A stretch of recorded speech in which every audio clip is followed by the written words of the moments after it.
Yo! What's up mga kamsak? Today, ang gagawin natin ay mag-upgrade tayo ng ating lumang laptop. Meron ko isang MacBook Pro 2009 model. So ngayon, ang gagawin natin ay papalitan natin to ng SSD. Kasi napakabagal na siya. Napakabagal lang mag-open, napakabagal lang ang kanyang function, ang kanyang browsing, napakabagal. So para bumilis ito, paano nga ba gawin?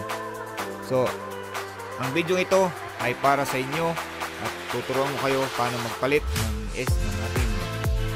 ng lumang hard disk at papalitan natin ng SSD para ito ay bumilis. So let's go!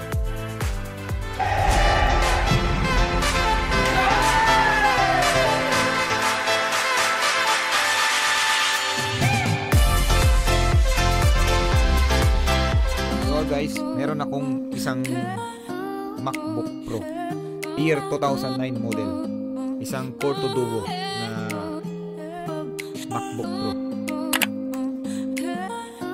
Ayan. Lumang-luma na yan guys, may sira pa.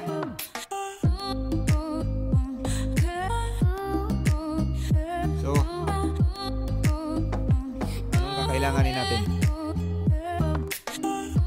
So first of all, meron tayong SSD na pangpalit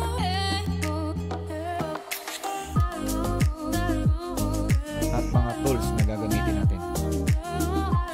Kailangan din natin ng isang external hard drive casing para ilagay natin dito ang SSD at i-clone natin ang dating software ng ating lumang laptop.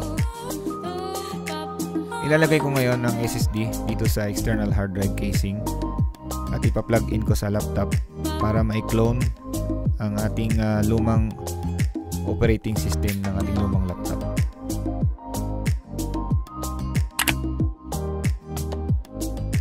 Ang gagawin ko guys ay i-clone natin ang operating system ng ating lumang laptop. In my case, sa MacBook Pro, ang ginagamit ko ay ang Super Duper app. I-search nyo lang to guys sa Google Chrome. Ilalagay ko yung link sa description down below. Sa Windows laptop naman o PC, kung magpapalit kayo ng SSD, ang i-download nyo ay gumamit kayo ng Macrium Reflect pang cloning. Pagkatapos nating mai-clone, i-turn off na natin ang ating computer at tanggalin natin ang ating external hard drive. Ngayon ang gagawin natin guys ay tatanggalin natin ang cover ng back casing ng laptop para ma-access natin ang ating mga hardware sa loob. Gagamit tayo ng star screw na maliit. Once na matanggal natin ang cover ng ating laptop, unang-una natin gagawin ay tanggalin natin ang flexible cable na nagsusupply ng ating laptop.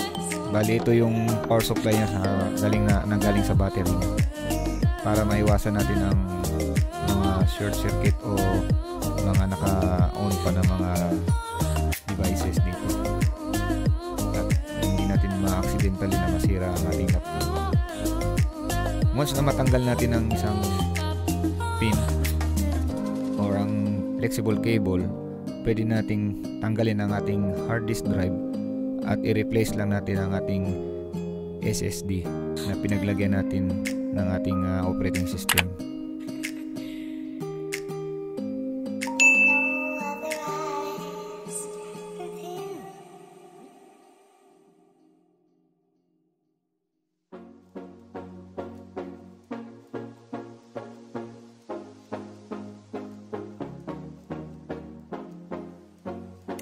Once na may kabit natin ang ating SSD, huwag nating kalimutan na ikabit ulit ang power supply flexible cable bago natin isarado ang ating laptop.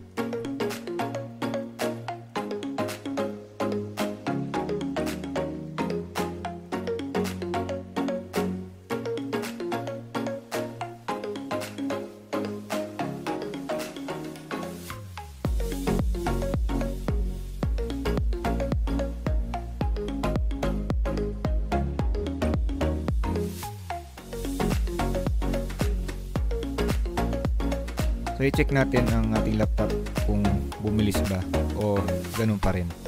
So i-compare natin guys yung ating video na kinuha before natin ma-replace ang ating hard disk drive at ang isang video na ginamitan natin ng SSD.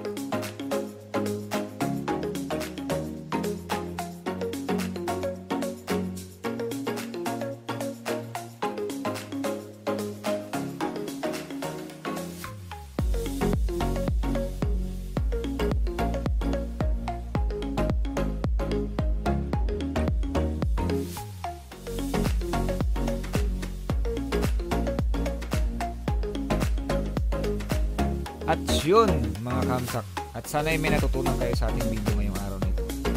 At sa mga hindi pa pala nakasubscribe sa akin at kayo nakapadaan lamang, please pakisubscribe naman dyan.